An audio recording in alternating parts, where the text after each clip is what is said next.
Hello, hello, hello. It's the news again. We're doing the news. We're on the Daily Hour website. What's the top story? This is an interesting one, because this story broke this morning. Money mules. Yeah, money mules. People that take illegal quantities of currency into different countries. This is. It's a big story. But the ex-girlfriend of was he a boxer? Jail Khashoggi.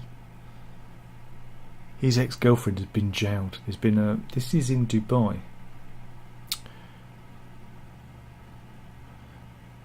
So my computer suddenly wants to take off whenever I do any of this, and it really is off-putting. It's really annoying.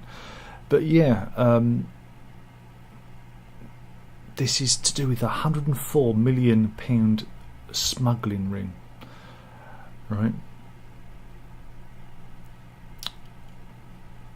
And we've got a few of them who've been found guilty. Joe Emma Larvin, Jonathan Johnson and Beatrice Alty have been found guilty of, smuggling currency. But that's not the thing. They're looking for Michelle Clark, the National Crime Agency, are looking for this woman who's running the whole thing. She's the mastermind behind it. And they're calling it they're the money mules of Instagram. Yeah, she's being hunted by the National Crime Agency because they're flying dirty money from Heathrow to the Middle East. Yeah, she's on the run from justice in Dubai, where the money hub was based. Yeah, she's the kingpin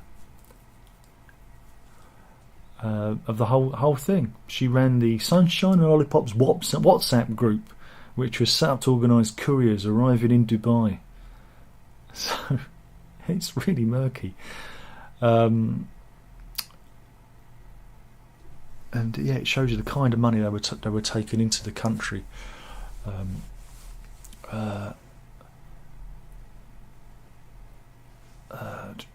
Joe Emma Larvin, who was the ex-girlfriend of Joe Khashoggi, was jailed. She made a trip with Amy Harrison where they took £2.2 million into Dubai in 7 suitcases.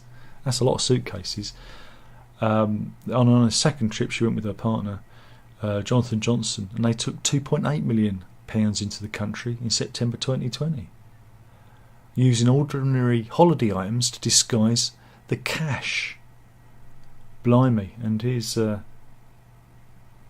some of the money. Look at that. Blimey O'Reilly. This is what we need to get into, missus. This is what we need to become. No, we don't want to do this. This is not a good thing. So there you go. That's a good one. Meanwhile, this is breaking news. Now there's always calls to ban the Grand National, isn't there? The Grand National. They always say ban it because horses die or get injured. Well, I'll tell you what. They never asked to be banned is the London Marathon, because news has broken that Steve Shanks, that's not rhyming slang, from Bingham in Nottingham, died on his way home after finishing the race. Here he is with his medal. I mean, he looks in chipper condition, but yeah, he died suddenly on his way home, and he was described. He's described here as an experienced runner. He completed the race on Sunday in 2 hours 53 minutes and had won multiple club championships across various distances. Yeah, he says he described himself as a park run tourist and enjoyed running in Poland. But yeah, I mean, this happens a lot. Here's a picture of some people doing the marathon. I wonder if I can pull that up on the internet. Yeah, many people have died running London Marathon.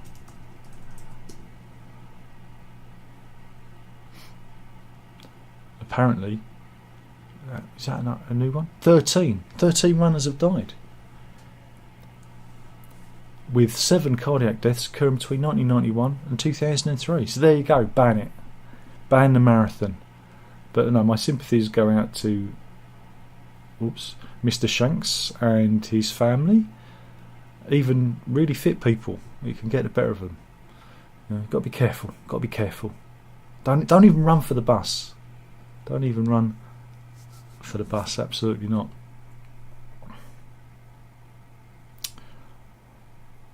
Let's go on a train. Should we go on a train journey? This is the story of a female passenger. She was on a train travelling between Polmont and Edinburgh Waverley on Thursday, April the 20th. Right, she fell asleep on the train. This was at 7:21 a.m. She was on the train when she fell asleep. And the statement from British Transport Police reads, when she woke up, she discovered that there was a man sitting next to her, naked. And here's the train station. Imagine that. He's all in the buff. I wonder why. Maybe he got hot. I reckon he got hot on the train.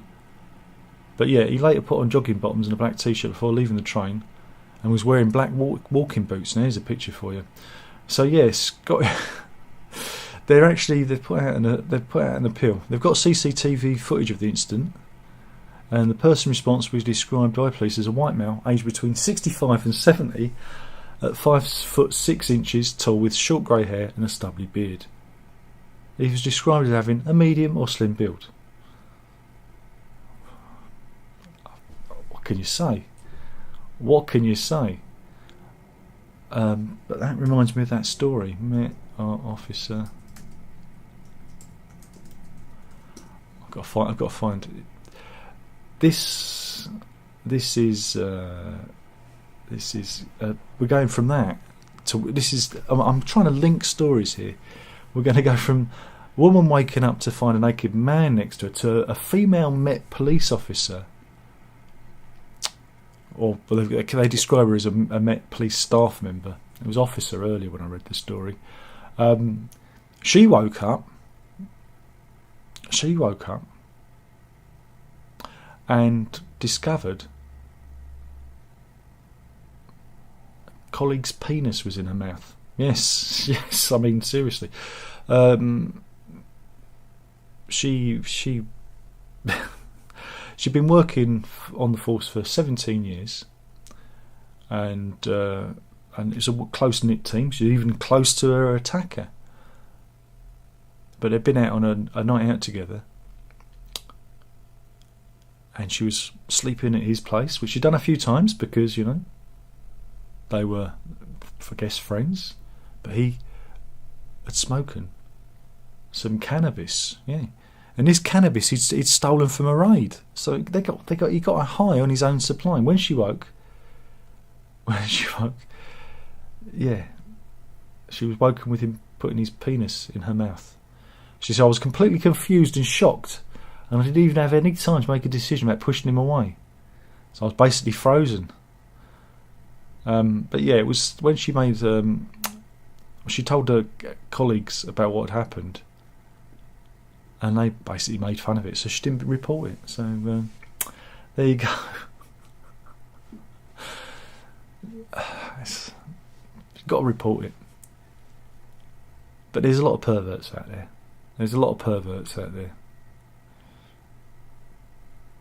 Dave Lee is one of them.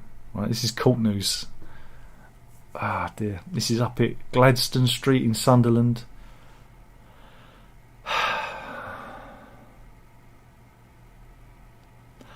And this was here he is. This is coming out of this is Dave Lee coming out of South Tyneside Magistrates Court. I wonder what he's been up to. Well, anyway, he's a dirty boy,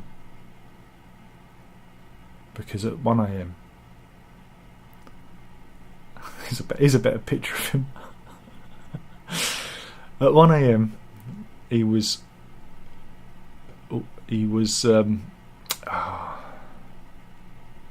caught a seagull in the back street, Gladstone Street in Sunderland, and he was caught on CTV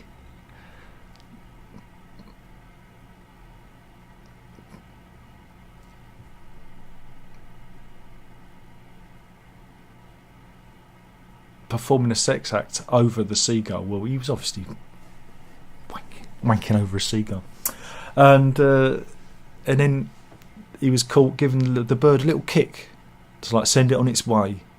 He admitted causing unnecessary suffering to the bird on August 17th last year. He told the police he picked up the gull because he thought it was hurt, and he was looking on his phone to find out what he should do with it. But instead of searching for vets, police checks revealed he'd actually been looking at porn. Why do I choose these stories? Annalisa Moscardini, defending, said Lee had a history of mental health, ill health, and asked for a psychiatric report to be prepared. And so magistrates have adjourned the case for sentencing at 2 p.m. on May the 23rd. Chairman of the bench, Faye Gilbert, told Lee the word bizarre has been used on more than one occasion. I have to say, as an experienced magistrate, it's one of the most unusual cases we've come across in magistrates' court. What are you in for? Wanking over a seagull. It's not nice, is it? It's not. Have you ever tried to catch a seagull though? I mean, that takes some doing. Maybe the seagull thought it was a chip. Because you know what they're like over chips, isn't it? You know. So yeah, but I've got other seagull stories, because this is up in Blackpool. Lancashire police were called to reports of, well, here's the picture. Let the picture do the talking. Oh dear. Yeah, he was taking a seagull for a walk. This was 8 p.m. on Monday, April the 10th. And officers arrested a man in his 50s for being drunk and disorderly. He was subsequently released, and the matter is being investigated, they said. But yeah, there's another picture of him walking his seagull. I mean, it's just, you know.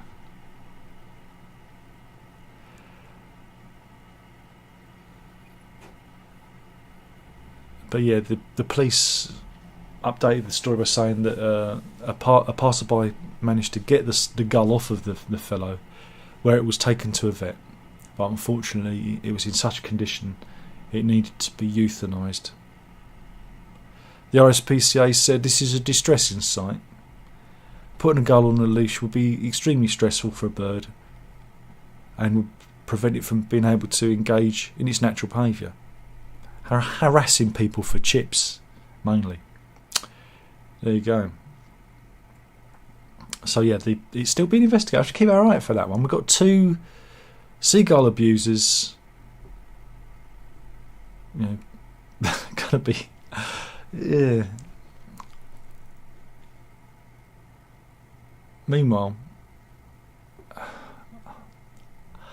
seriously, this is I do this all random. This isn't planned. We're going to South Africa. Shoppers at the Fingoland Mall in the town of Butterworth, not Peter Butterworth, in the Eastern Cape Province on April the 20th were shocked. Here's a picture of the mall. Why were they shocked? Well, he was trying to sell them something. What was he trying to sell them? Right? He was actually trying to sell a severed human penis. And he was arrested after horrified shoppers turned on him. The suspect, who's not been named, has been charged with the unlawful possession of human tissue. And his case has been transferred to High Court, which is going to... He's looking like he's also facing an attempted murder charge. Police spokesman Majoli Nicoli said it's believed he was looking for a buyer in Butterworth. An offer, Nicoli added, preliminary investigations have revealed that the private parts were removed from a 68-year-old man in Tambor district, where Lieutenant General, oh my God, Nom Tethelele Mene said this is a despicable and cruel act. The actions of the suspect are inhumane and justice must take its course. The victim, who's not been named, is reportedly in hospital, but there have been no updates on his condition. Well, he's missing his little chap. I don't think he's happy about it. Could they sew it back on again? I mean, really? He's not going to be happy, is he?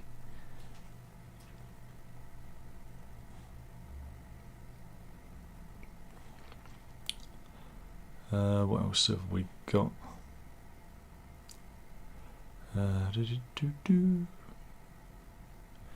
Hey, we've got some court news. I think we'll file this under. Have we covered this before? Again, because they all look the same. They all begin to look the same to me. We're filing this one under crazy bitches, and take a good look at the face, because that's someone you want to avoid. That's Libby Armstrong, and she was jailed for 4 years at Newcastle Crown Court because she bit the tip off of a 31-year-old mother's finger in a nightclub toilet. Yeah, but it gets better because she posed on Snapchat with the tip of the finger in her mouth.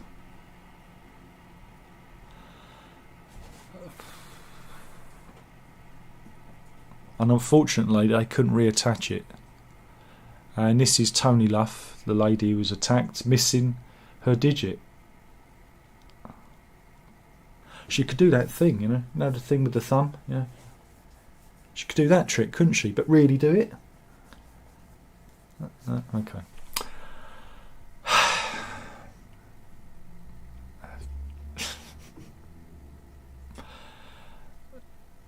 Let's go to Somalia. Let's go to Somalia. How long have I done? I feel like I've done about 45 minutes. It's been a long one. A 24-year-old woman.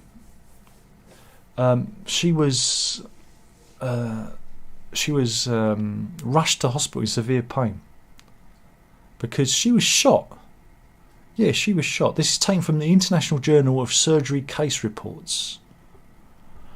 And she was, I guess you call it, hit by a stray bullet. And it's not a good thing. So she was sitting in the living room when suddenly a stray bullet came through a ceiling and hit her, and they rushed her to hospital, and they did a CT scan, and let's have a look at the X-ray, shall we? Oops, got to make it a bit smaller. Oops, that's the wrong one. Wrong window. Yeah, the 2-centimetre bullet got lodged in her clitoris. Yeah, I mean, that's a pretty good shot, isn't it? It's funny because most men couldn't find it, but that bullet could. I don't write any of this. I make it up as I go along. So under local anaesthetic, medics removed the bullet, and following the surgical removal, no complications were observed. She was described as being in good condition, and she was discharged the following day.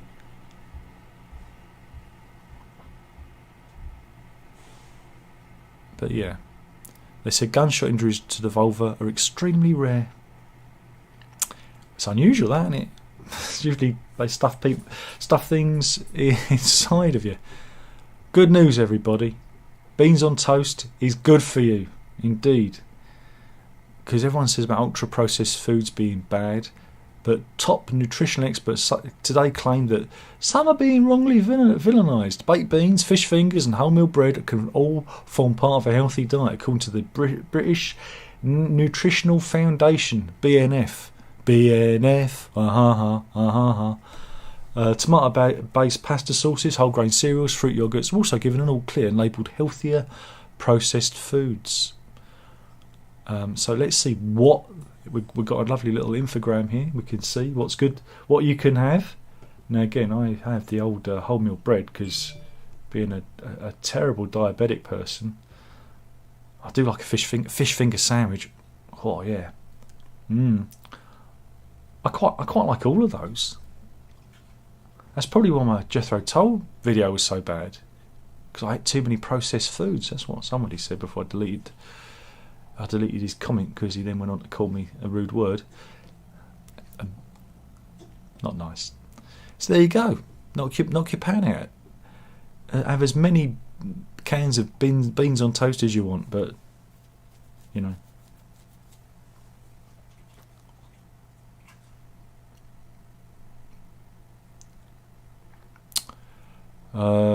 Can't do that.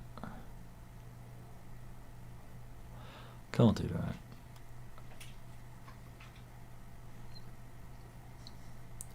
Do you like car boot sales? I bet you do, didn't you? Well, Christine Ream from Stapleton Hill, Staffordshire, bought some glassware at a boot sale. Here we go. They look kind of nice, don't they? They are 13cm tall vases with what's known as a trefoil shaped upper rim. And they're from Loatz's phenomenon genre, known as PG-29, and they date back to the 1900s, where Loatz's art glass was considered to be at its pinnacle of greatness. Yeah, it's nice. Yeah. So she bought these two matching vases for £7 5 years ago at a car boot sale in Spain. Yeah. And then the couple came back to the UK in 2021 after 15 years living in Spain. And she took some of her ornaments to antiques experts for valuation. And she was amazed to find that they were Art Nouveau and 120 years old. And those £7 vases are now going under the hammer with an expected sale price of between £800 and £1,200. That's some good thing. So this is valuer Lisa Spence with the vases, and they're going to be at Richard Winterton Auctioneers in Lichfield. There you go. That's not bad, is it? That's not bad.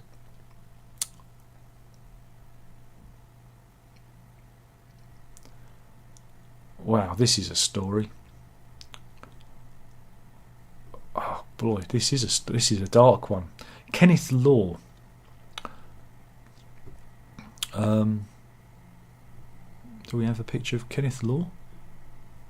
No, we don't. But anyway, it's a shame we don't have a picture of him. But he's a Canadian chef, and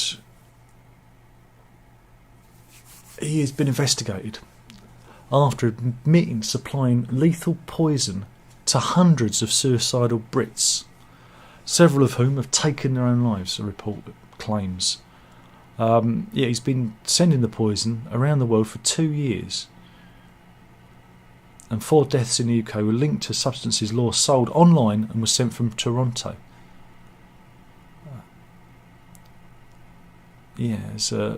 This young fella, Tom Parfitt from Maidenhead, took his own life aged 22 after buying it from Kenneth Law's company.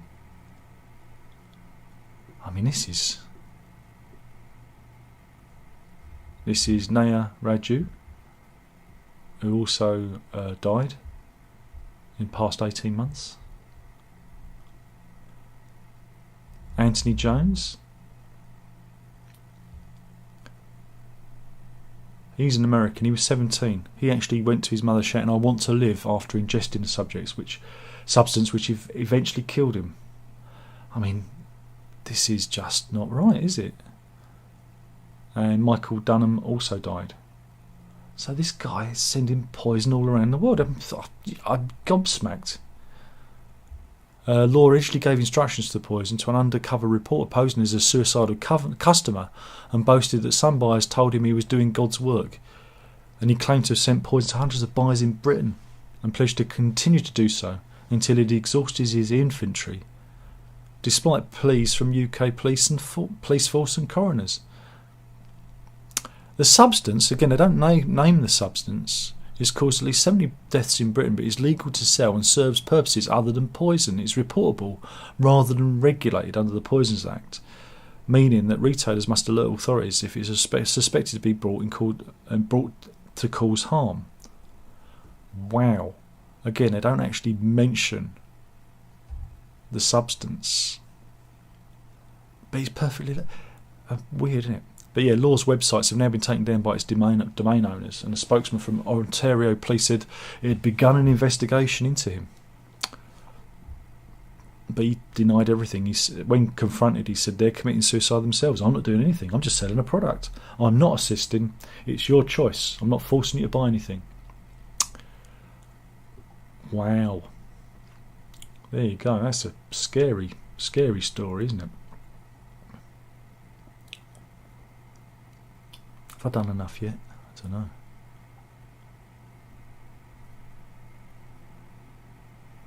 I wonder if there's any new... We've done some animal stories already today, but they're not good animal stories, are they? No. Oh, we've got some people who've got their invites to Charles's coronation. We've got some, which is... have you got your invite? Here we go, look. Everyone's happy. Everyone's going to see Charlie. Jay Blades is going. That's what they look like. See? Everyone's got their invite. I haven't got mine. Mind you, I didn't apply. But yeah, boy in the tent who raised money for charity. He got an invite. Have you got an invite? Leave a comment in the comment box below. They never do. They never do. But yeah.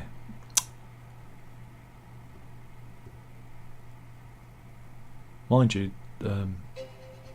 how do I mute the sound? This is an interesting thing. This is Charlie been made out of chocolate. Chocolate Charlie. What do you think? Yeah, don't leave him out in the sun though. There you go. Chocolate Charlie. It's not bad, is it?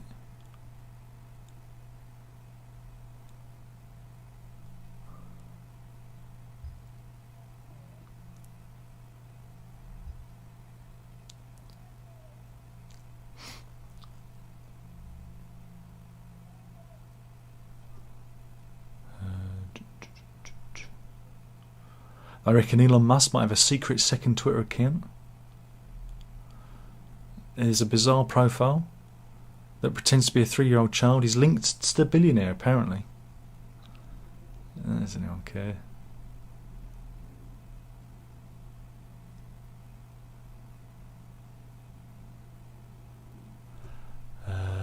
Still no signs of animal stories. I have to go into the the funny folder at this rate.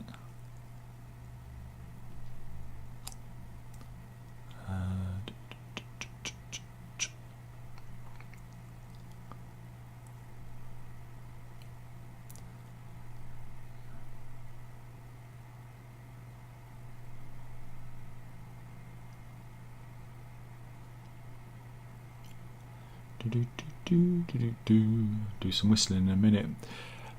Oh yeah, this is interesting. Mary Austin, who was the lover and friend of Freddie Mercury, has decided to auction off 1,500 items belonging to the rock legend.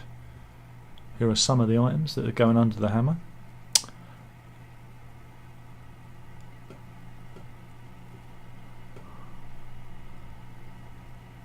Because she's decided that, well, the chapter of her life is I mean, I wouldn't mind the Martin D35 guitar there. That'd be nice, wouldn't it? But yeah, we've got some pictures and the crown, some sketches and some art, all under the hammer. There you go. They reckon it's going to, well, raise a blooming fortune.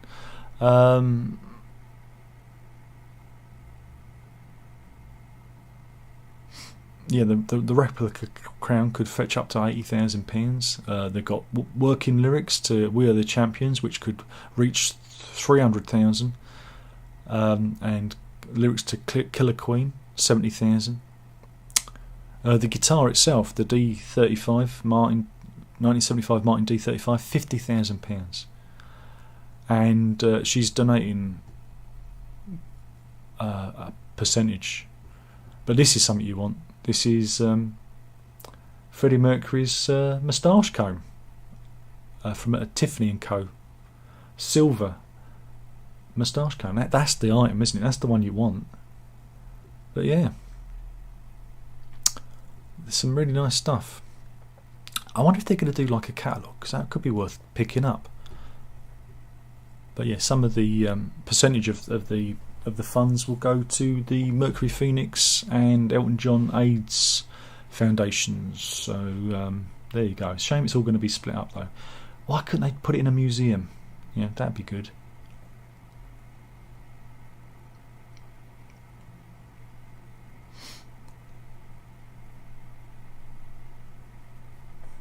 Sorry, they've just refreshed the stories and I've got to go all the way down to the bottom again. Well, I can't find any animal stories. There are no animal stories there. I'll have to have a look in my funny folder, because I've only got the rude ones.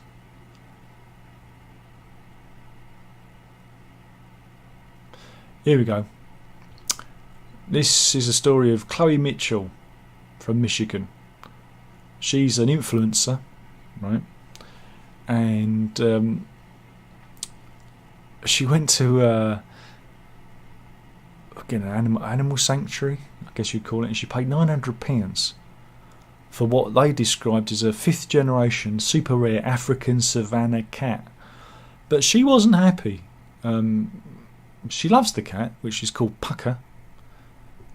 Here he is, though he doesn't look like he's enjoying it. He's like, "Get me out of here." But she's beginning to think that this cat is just a regular tabby, and she wants to get a DNA test for it.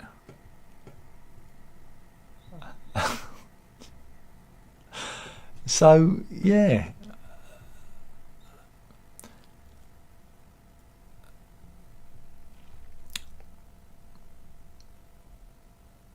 savannah cats are typically hard to breed, which can push the cost of them up to anything between $1,000 and $20,000. She paid $900 for her cat.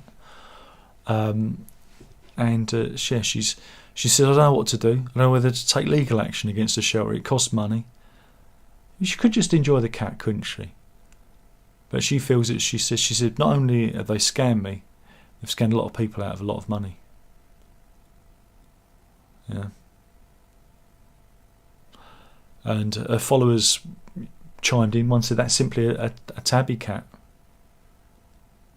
I don't know. What can you say? The case of the fake pussy. I think we need to know more. She even gave an interview to Fox 17. What do you think? Is it a rare savannah cat, or is it just a regular old pussy? I guess we'll never know. Anyway, shall we have a look, see who's in the chat room? Let's have a look. I bet there's nobody in there. 7. It's hardly worth bothering about. Andrew's in. He said, "I've just watched your Roger Waters thingy. Sorry, I missed the live stream. Fell asleep." I don't know. Jess says, if he's kicking birds, be more concerned with kind of porn he was watching. Well, who knows. Lone Wolf says, "Several times I've logged into YouTube to listen to John Cale concert, but I keep being distracted. This time it's you being distracted. I'm sorry. I won't do it again." Runs in. He says, Hi there. Lone says, "Somebody outside my apartment building twisted the head off a seagull and left the corpse outside our door." That's a message, that is. That's a message. We had eviscerated rabbits left on our doorstep when we lived up in Norfolk. Andrew says, I love beans on toast. And I get all my vinyl from car boot sales. Dog cam. Yeah, we can do dog cam today because she's on the thing. She's actually here. There she is, peeping at me. And Commencing, he says, hey. There you go, that was the news. Killing the channel, one video at a time. Hopefully you enjoyed it. If you didn't, there'll be a better one along in a minute in your suggestions. Much better than this nonsense. So that was it. There's only one more thing left to do, and that's to, you've got to drink it up.